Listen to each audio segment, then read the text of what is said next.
नमस्कार। आज का हमारा टॉपिक है मोर को राष्ट्र पक्षी क्यों कहा जाता है। मोर, जिसका नाम सुनते ही एक रंग बिरंगे पंखों वाला खूबसूरत सा पक्षी सिर पर ताज लिए नाचता नजर आने लगता है।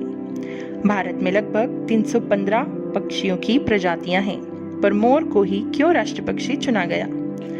आइए जानते हैं ऐसा क्यों। चैनल में आपका स्वागत है। अगर आपने मेरा चैनल सब्सक्राइब नहीं किया है तो प्लीज सब्सक्राइब माय चैनल। मोर को पक्षियों का राजा कहा जाता है।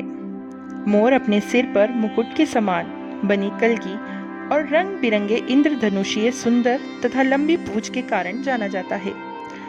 आंखों के नीचे सफेद रंग, चमकीली लंबी गर्दन इसकी खूबसूरती में चार चांद लगाते हैं।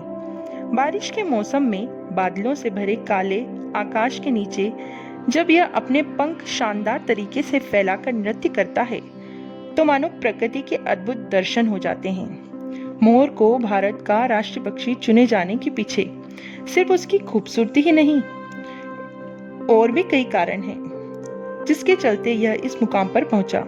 राष्ट्रीय पक्षी का चयन किया जा रहा था तो मोर के अलावा कई पक्षियों के नाम भी इसमें शामिल थे, लेकिन चुना सिर्फ इसे ही गया। माधवी कृष्णन ने 1961 में लिखे अपने एक आर्टिकल में कहा था कि भारतीय वन्य प्राणी बोर्ड की उटाकामुंड में बैठक हुई।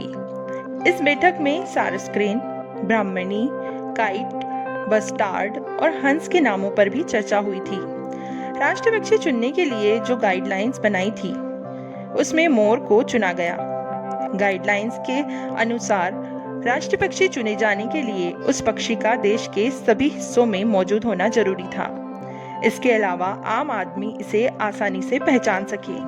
मोर क्योंकि राष्ट्रीय पक्षी और वन्य जीव है, इसीलिए वन्य संरक्षण अधिनियम 1972 के तहत मोर को घर में नहीं पाला जा सकता। घर में मोर पालने पर 6 माह का कारावास और 25,000 रुपए जुर्माने का प्रावधान है। वन्य जीव को पिंजरे में भी नहीं रखा जा सकता। इसके लिए 3 साल की जेल और 5,000 का जुर्माना है। भारत सरकार का राष्ट्रीय पक्षी होने के कारण मोर की मौत होने के बाद प्रोटोकॉल के तहत अंतिम संस्कार किया जाता है।